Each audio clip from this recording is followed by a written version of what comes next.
Hey, man, we're gonna try this thing one more again, man. Hopefully the music's a little bit lower and the mic is coming in just a little bit hotter. Man, I could get a little bit animated, man. That's why we needed to be needing to get this out.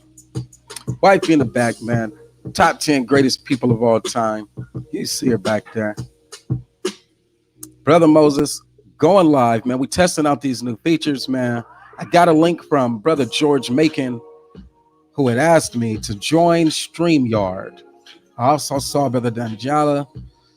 He was on live through this and he said, go on and add it, man. If you have some time, play around with it, see if you like it, see what the features are.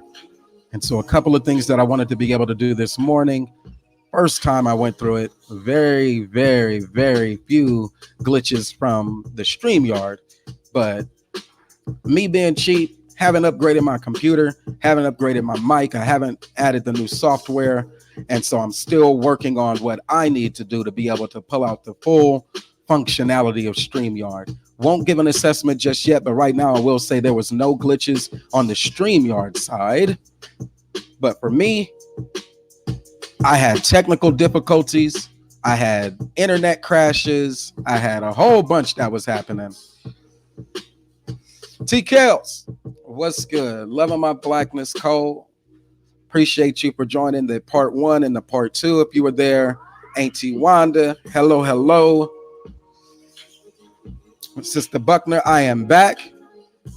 Tried to give a little bit of content with a lot of context, and those lectures can go real deep. I'm trying to give connecting pieces one at a time so people can actually see what it is I'll be saying. I talk very quick, especially when they're talking about something that matters. Number one topic that matters to me is the economy. Stupid, that is right to this very day. That has not changed. And the determination that I am poor because I don't work hard enough. I am poor because I made poor decisions. I am poor because I did not get the memo is not going to be their excuse for me. Well, they can use it, but it won't be my excuse for myself. I am not poor. I am rich. And in that richness, I have some to share. And in that surplus, I hope that somebody finds something here on this content that they have a value in. All right. So is the music still a little bit too loud or is we good? I'm trying to build up some momentum for this rumble that's going to be happening.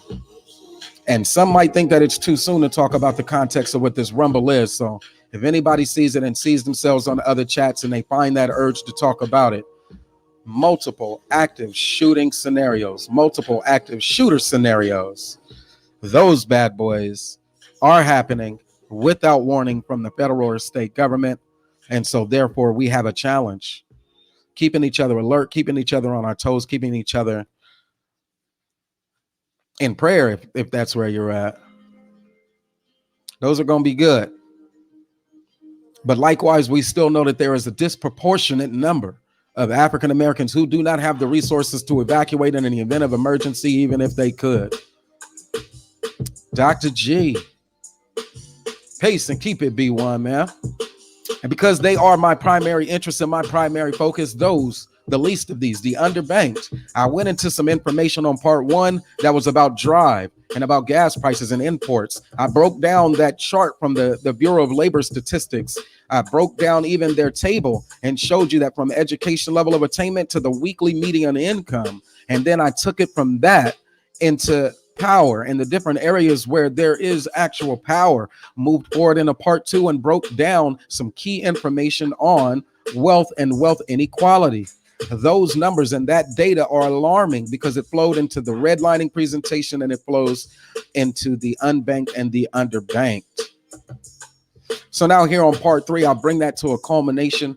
Be sure to like and subscribe. If you want to join that gang notification gang, hit that like button and subscribe. You want to get notifications of when we go live, be sure you hit that bell. And if you like this information and you know somebody that could also benefit, be sure to share it. Appreciate you.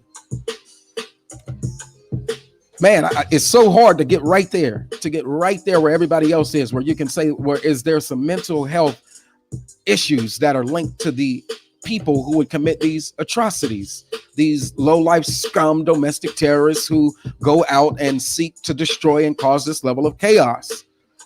There's the black first argument that says this ain't nothing new, so why are you panicking? Which is why it is necessary to dive into the entire economics with those who are starting to invest and those who are still too nervous. They don't trust, they have zero faith, or they are most likely to be the victims of this broken banking. Well, this broken, that's redundant. This banking system is working exactly as it was designed. But these folks who know in the back of their minds, if they were to try to get a credit card, they're going to get one of those high interest credit card loans. There's nothing they can do about it. If they want credit, they're going to get one of those high credit cards. They know it. That's if they get approved. They know that they're least likely to get approved, just like we were last hired and first fired. Now, and you can move into other spaces where people are a little bit more upwardly mobile. And even some of them, don't let them lie to you. Even some of them are still getting high interest credit cards. And that's where they're at. Even some of them, as the numbers show, if the data is correct, the numbers show that even some of them don't got that $40,000 in savings if you take away their retirement and 401k and all of that.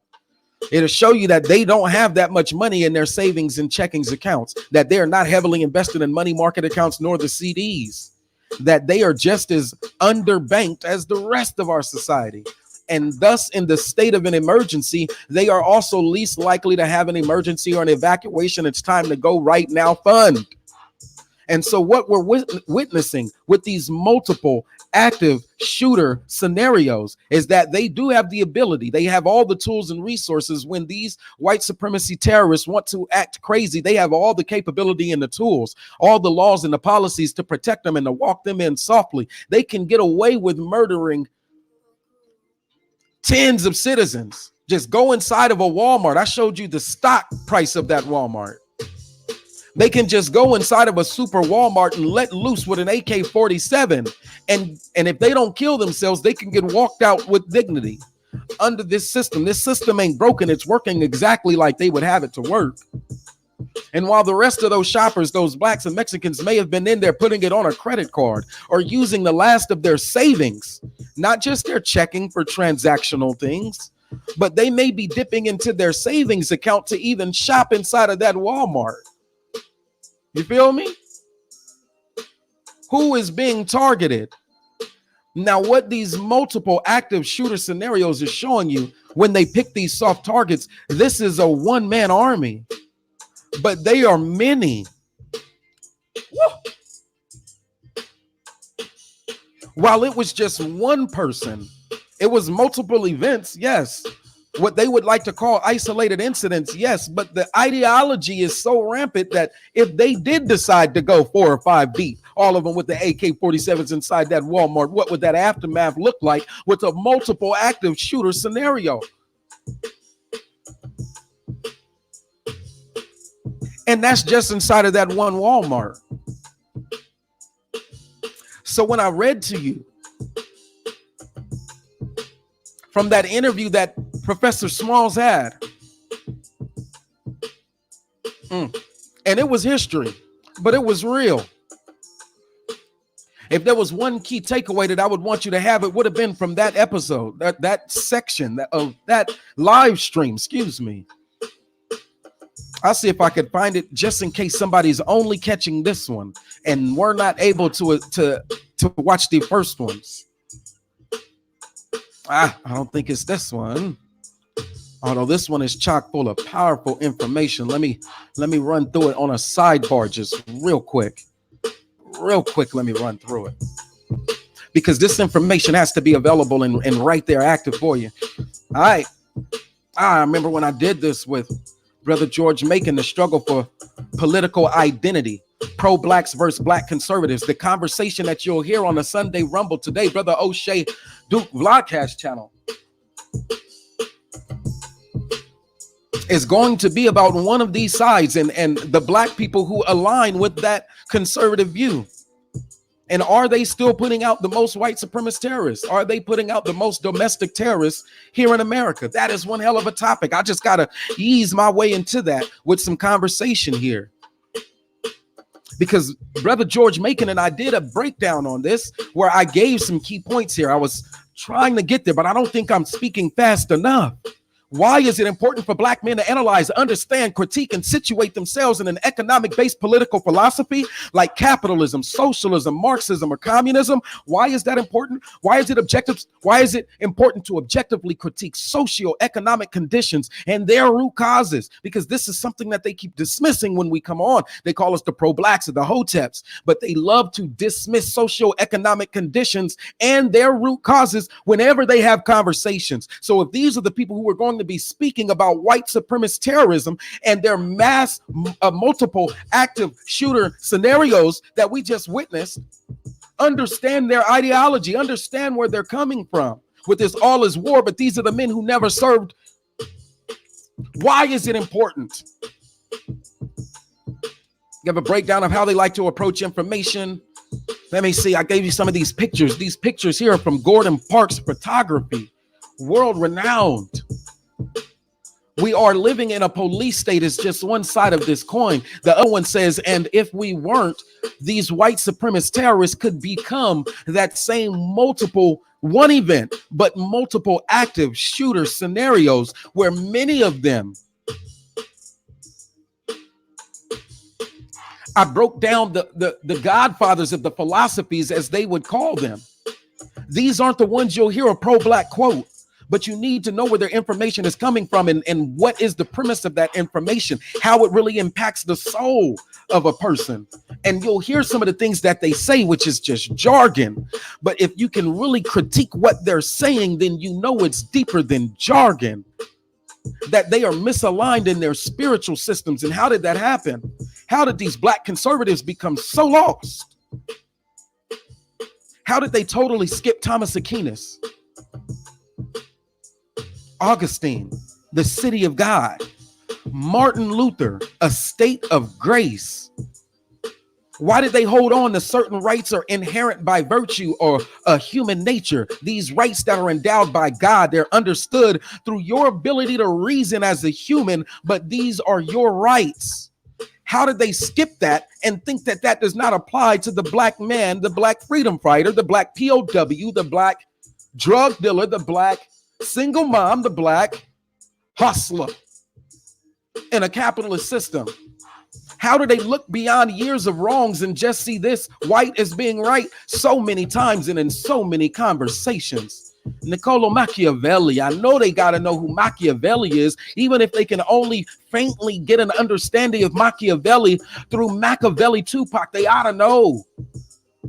They ought to know the breakdown of political science and the politicking, the business of politicking and the socializing of politicking that happens from the black community to the white community to those spaces where we have to come together and meet, where we're no longer segregated, but we got to look eye to eye like men. Machiavelli analyzed the ruling class, the wealthy, and he saw what they had and that middle class. And that's what they ascribe towards is the middle class economics. So he analyzed that. And when it comes to this segregation or this separation, Machiavelli understood, and this is from him, the other and the better course is to establish settlements or colonies in one or two places which will tie the state to you. If you do not do this, you will have to keep part of your army right there. That's the prince. You cannot be a red pill brother if you don't know the prince. That as a ruler, it is better to be feared than loved. I don't want to get too long-winded just on this slide. These white fathers and whose information they only take partial to. But Descartes, who elevated man as more than obedient child of God, you are man, that you have agency. Pull yourself up by your bootstrap argument, they say you have agency. Slavery was the choice. Black conservatives, they say you'd have agency. That if you were the one who was not willing to die for that thing that you felt to be the right at the right time and use your certain inalienable rights to attain whatever resources or advantages you wanted in this life, then that was your decision. Peace was your decision. How that one idea from Descartes shifted the debate from secularism, what is true, to of what can I be certain. So not just those things that you believe, but those things that have been tried and true by a systematic approach. And what gives you the power to determine it? It used to be God. Well, God made this. God made the heavens and the trees and the stars, and God determines the cycles and the lunar calendar. This, that, and the third. But this guy, Descartes, said, I think, therefore I am. I am the authority. By my authority, the John Locke, father of liberalism, social contract theory, the state majority rule over consenting it. I don't want to go too deep, but tabula rasa, that blank slate to which we all originally operate from in our original position.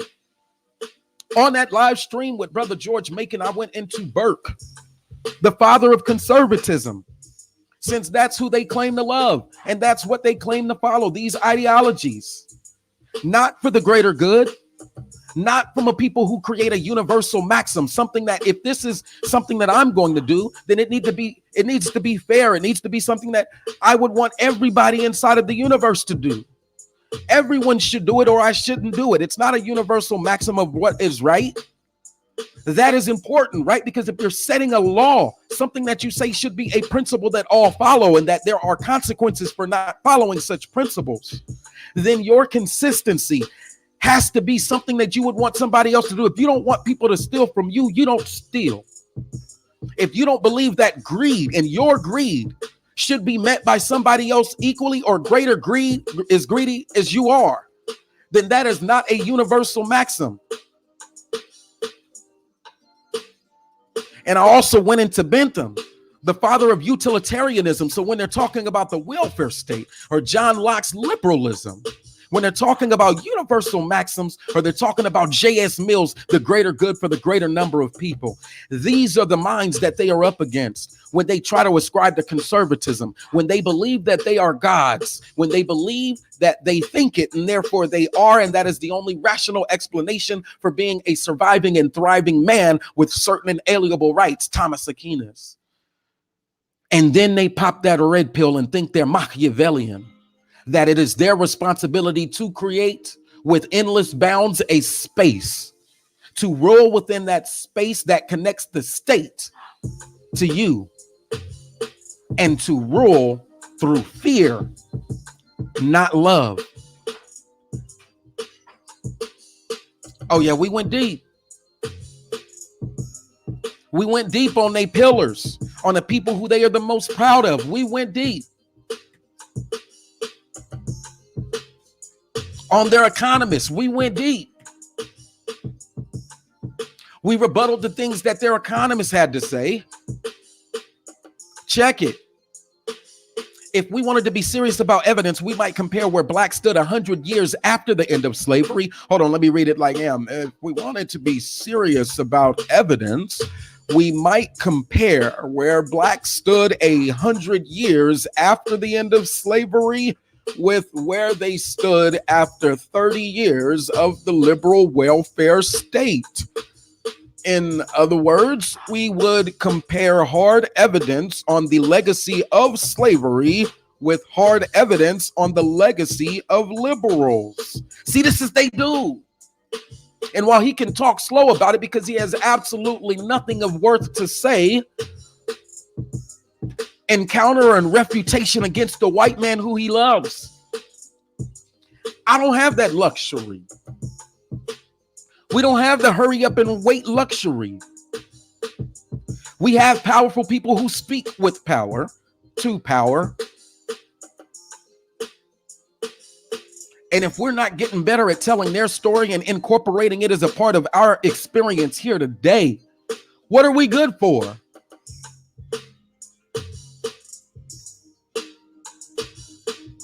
If you saw my first presentation, you know I was talking about the agricultural business.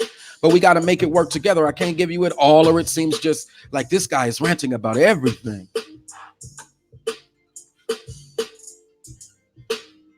Is it politics? Is it economics? Is he talking about the multiple active shooter scenarios? And I still got to tell you yes. Because one of our powerful leaders tried to give you what we needed even back in the 30s and the 20s when she was recognized by the presidents, even then, and you see her photo there. And what was on the agenda even then? The National Council of Negro Women, and in conjunction with the Southern Negro Youth Congress, anti-lynching legislation that still didn't pass. Second presentation, I hit you with the wealth and the inequality. We move it into economics. I gave you one little quote about President Obama, just one bill that he actually passed. And it was that raffle. It was like linking savings accounts to a raffle. This better be working or I'm be hated. But the black income from Reagan to Obama, you see, goes from $16 an hour to $19 an hour. You just ain't got it. Year one, you were still at that $33,000. Look at it. $39,490. It ain't changed. Black median household income from 1980 to 2016. I asked the question, why did I use 2016 again? Because even at the end of the black presidency, that economics, we ain't put a dent in it. I showed you in the presentation the education levels and how much money they get on a weekly median. Went all the way up to like $1,700 for all men. There it is again. Break that chart down. I showed you this chart on the left, but with the actual reports from the Labor Bureau statistics. If you don't remember, just rewind it. Go check it out. You'll see it for yourself, and then you can get the source that you need. But what Black Demographics does, I do that same thing just with the Excel spreadsheets. Not to toot my own horn, but because that information is most relevant, and I just don't believe people the first time I read it. You'll see some peaks there, as well as you'll see some sharp declines. From here to here is a sharp decline.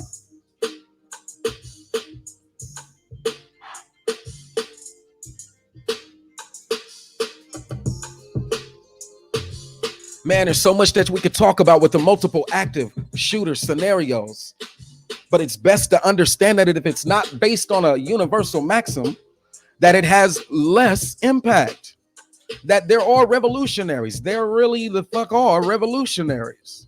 There still are revolutionaries, just like there are integrationists who are running, and sometimes you need to run. There are people who have been declared the enemies of other people. And it's moving from conversation and discourse to Supreme Court justice rulings. That no matter how close you get to the president or to the people, you're going to have to deal with from a dual consciousness.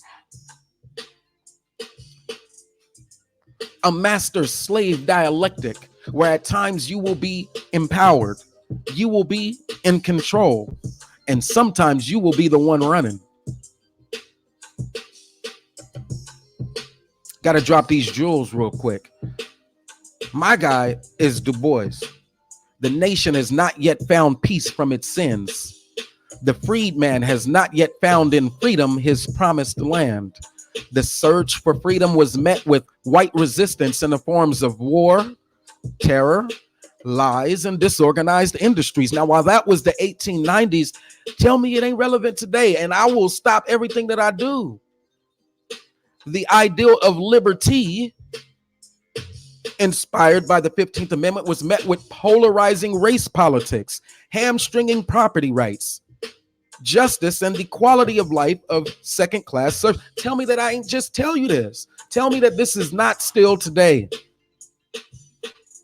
A third concept, education, set the advanced guard on a more promising mountain path to Canaan. See, this advanced guard, he's not talking from military, but it is a military terminology. He's saying in order to move our people into a position to be better able to defend against those who would want to say, oh, well, they're just the black guys. Those who would want to say, well, they're just the poor folks. Those who would want to say that these are the dark-skinned colored babies. And that's why they deserve this exploitation. These are 3/5 of a man. And that's why they deserve this exploitation. Those who have lost their ability to empathize or sympathize with death will be on that rumble.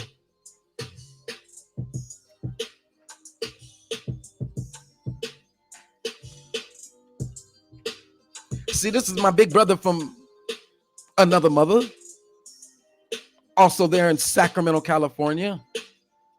And they can't stand this guy. They cannot stand Dr. Cornel West. Can't stand him.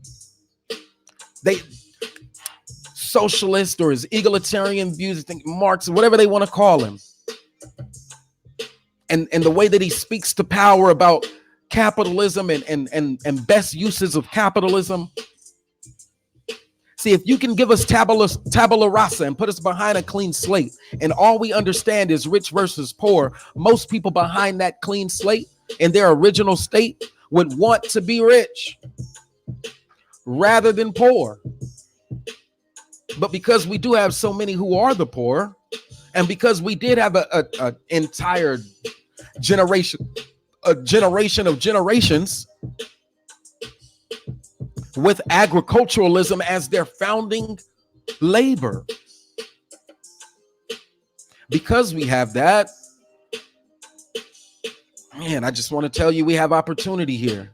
We have challenges, but we have opportunity. I want to stay positive, but it's hard to stay positive when suspensions per 100 students, white versus black. Just look at the chart and see the difference. So why is it important that we root ourselves? Economic systems. What do we produce? How do we produce it? And in what quantities? Also, if we can have power, then we also have the ability to determine who receives the output of that production, i.e., land pays a rent. Land pays me rent. Investments pay me a profit. A job just pays me a wage. But we're still stuck in some 1800, 1700 shit where this economic system is still, it ain't broken. It is a system of production with resource allocation and distribution of those goods and services as they determine. Woo. I want to go into this because this is where Africa is. Women in the boardroom, women driving policy, women empowering Africa is a part of their session. Women and youth, preparing the next generation of women leaders and builders, in business, media, and changing the narrative, implementing a pro-woman policy agenda. The youth employment, oh my gosh, youth empowerment. I want to go into it because it is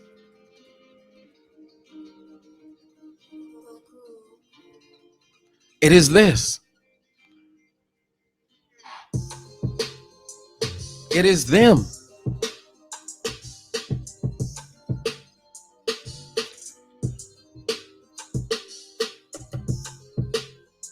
Man, can y'all still hear me out there, man? If anybody's still rocking with the kid, man, one thumb up in the chat. Be sure to like and subscribe. Hit that bell for notifications whenever we do go live.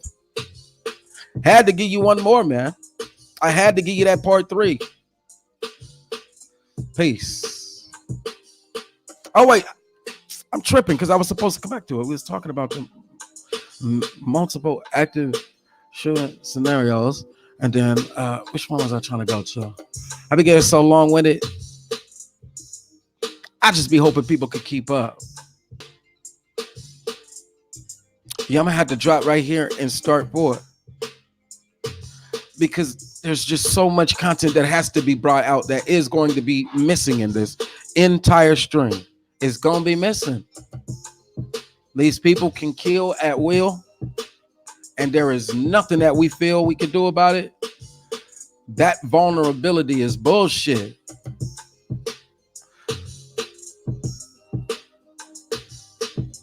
That vulnerability is bullshit. I wonder could they even see it if that was the issue.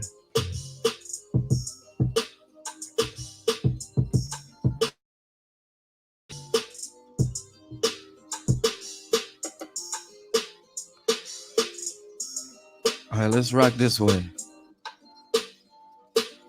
Produced for my big bro. Brother by another mother. George Macon. And so now what I actually want to do is cut this music and go into some real talk.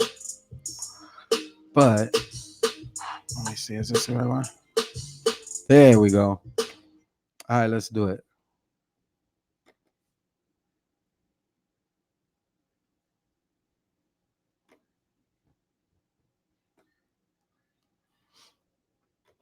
Don't need a full entourage to enjoy this information. I'm gonna give you this information and I'm gonna get the hell up out of here. When Black Power was a global phenomenon. All right. It was Black consciousness, self-determination. The Black Power movement was in Jamaica. One of the key leaders there was Walter Rodney at his PhD, African history. There's a ton of facts and things that I have in here, like the bio on this guy, Walter Rodney. Now, I intended to make this for my big bro, but I want to go into it and just make sure that we cover it, man.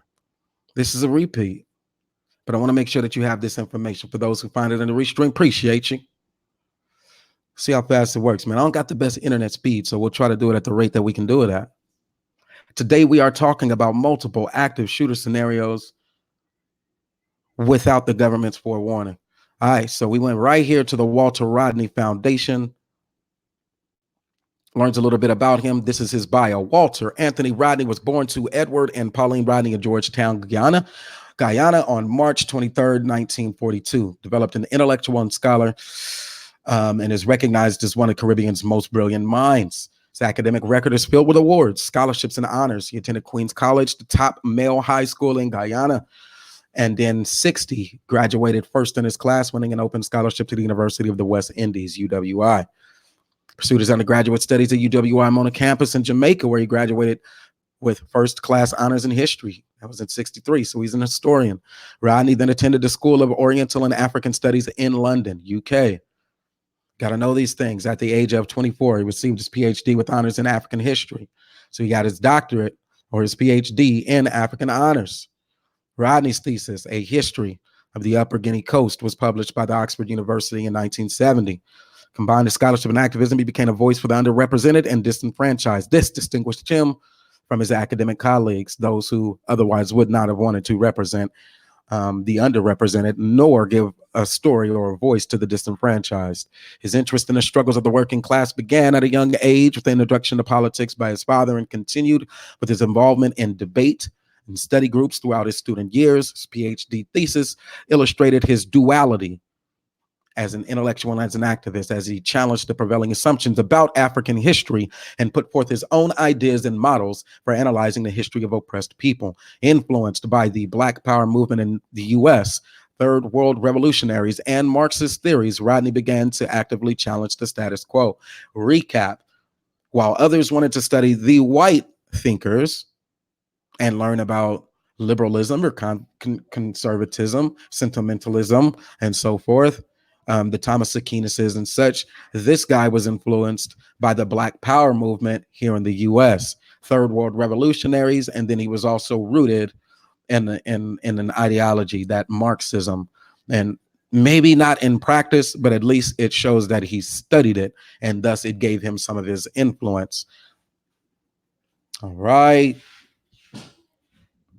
In his bio, there is so much that we could bring out.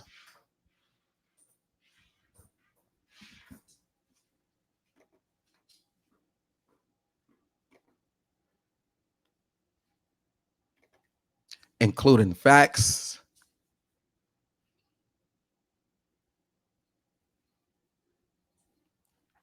the Walter Rodney files. Now they say it's for private, and since there is no one here in the chat, this is for my private viewing. You may not republish them without written permission. So I'm not.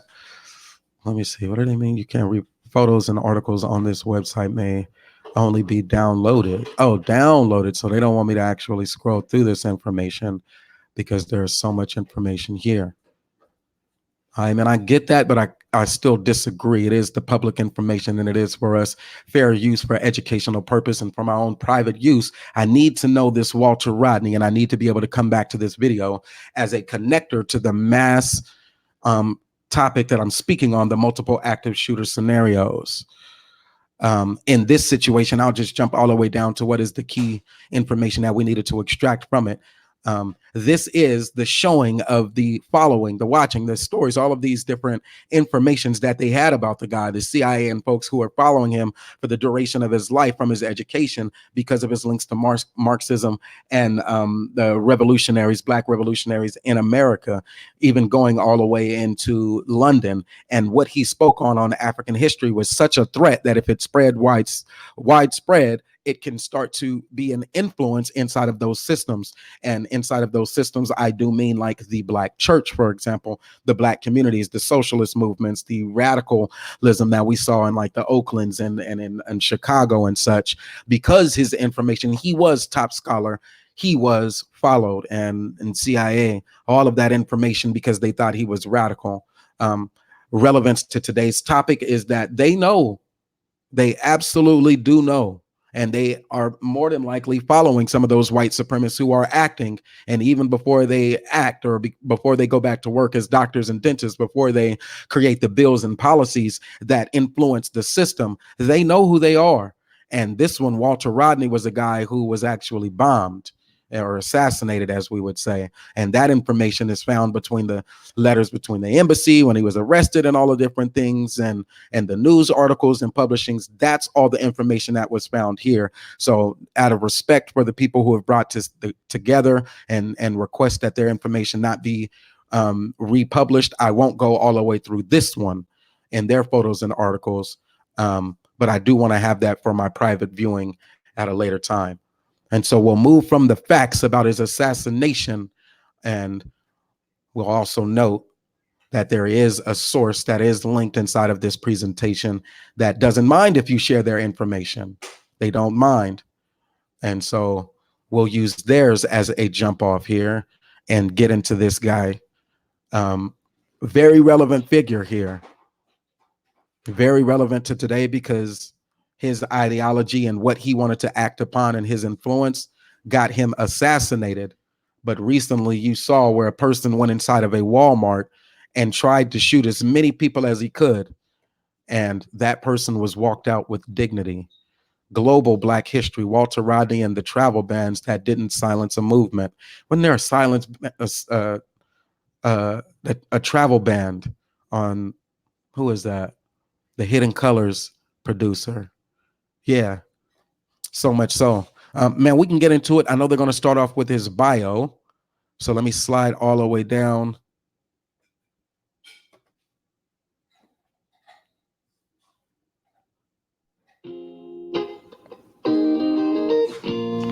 Again, I hope the volume is good for you. In Guyana, it is now, I think, widely known inside the country and outside of the country that first of all, the Americans intervened along with the British to abort the democratic process from 1953 onwards, and secondly, that once a certain government got into power, it extended the scale of electoral fraud so that we cannot claim at the present time to be a politically enfranchised people. There's the whole area of the media, the newspapers and the radio.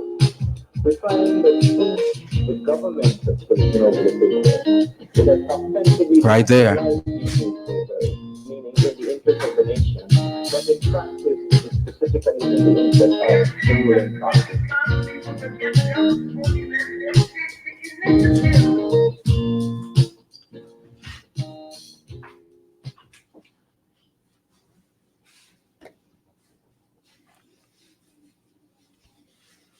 Famous author, How Europe Underdeveloped Africa. He says it was intentional.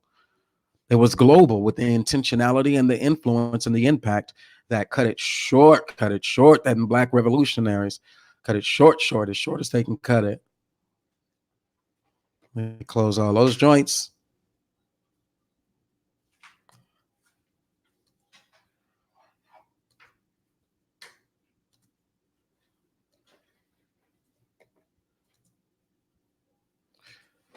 Get ready to move forward. See, Black consciousness, that self-determination, that pull yourself up by your bootstrap argument. It's a good one, but I don't have nothing wrong. I don't have nothing against it. I just have different facts, and the different facts that I bring would show you that even that individual approach is still going to go up against a systemic Counterbalance. You don't fight that thing. This is what it looks like here when they're coming together and they're trying to do these things peacefully. This is what it looks like here when they don't want to go peacefully. They don't want to do it peacefully anymore. This is the number of military officers that they actually send when they're going after the African Americans and when they're trying to shut down a protest or a movement or something. And so you have to beg the question, man, if you know the white supremacist terrorist groups are out there, they have the ideologies, at what point does it become this? Before the mass shooting. Let me know if you've seen it. Let me know. But I haven't seen it. Some of the major influences there, man. If you don't know who they are, man, then that's a conversation why we need to have these conversations a little bit more. Rastafari stand alone. If you don't know about the great leaders in the Caribbean and struggle and that global Pan-Africanism, that I had to throw this in there because, I did attend Morehouse College. Our major shared library resource there is the Robert W. Woodruff Library right there at the Atlanta University Center. The largest collection on the Walter Rodney papers is available there, but you can't take it out. But we're going to move from there to the president of Ghana, another vital and rich source.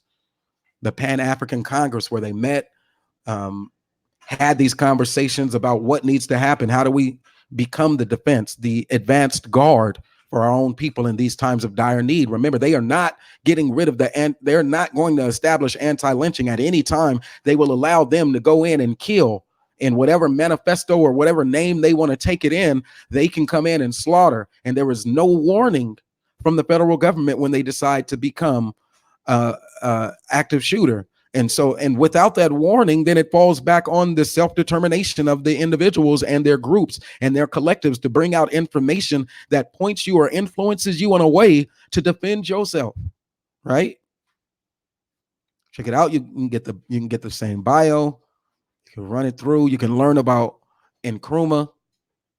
I'm gonna show the source. I'm not gonna read all the way through it. We did it on Brother George's channel once already. But there are major takeaways. Even if I don't read it to you, just saying the name again. Nkrumah protested British rule and led numerous petitions for self-government. That was the response. Look, if you're not going to operate from a lens of fairness and justice or universal loves, universal maxims, tabula rasa, a clear state of mind that says, well, if I was on the other end of this, but you are going to empower those who want to exploit. You want to empower those who say they don't owe for slavery, and all of the profits that were extracted from the wealth and resources of this land are still centralized in a very select group and their families. And without forgiveness or without justice, even passing laws was not enough if they didn't have enforcement. And so they created an enforcement mechanism, and even appointing an enforcement mechanism or people, those people were not enforcing the laws and the justice of what was on the books. And that government was inept at upholding that standard. And in fact, it was complicit. In fact, it was complicit across the globe. It was a global system. And so at the time, the only response was Pan-Africanism or Black Power as a global movement. And so this information that was asked to be brought together and put inside of this point by Brother George, Big Brother Different Mother, goes into some of those great leaders, some of those presidents, some of those influencers, PhDs, the doctors, and that information is vital because we just may not know. Now, for those of us who don't have the funds or we haven't grasped the Second Amendment right, you couldn't defend yourself if you wanted to. If it was time to run, if you don't have gas money, then of course you have other primary concerns. I've been there. Sometimes running, you don't even get to the car. I've been there.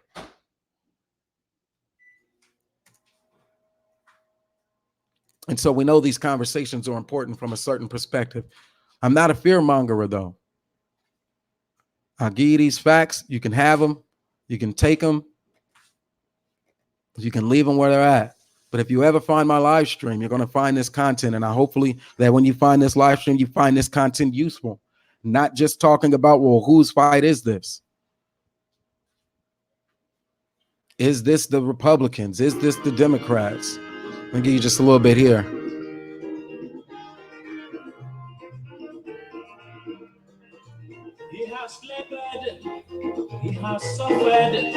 lead his people into the land of freedom. He is the Redeemer and the champion of liberty, of human equality. Let's salute him, fellow Ghanaians, the nation's founder, Sadipo Kwame Nkrumah. May God bless him, Ghana show boy, Africa's great son, Sadipo Dr. Nkrumah.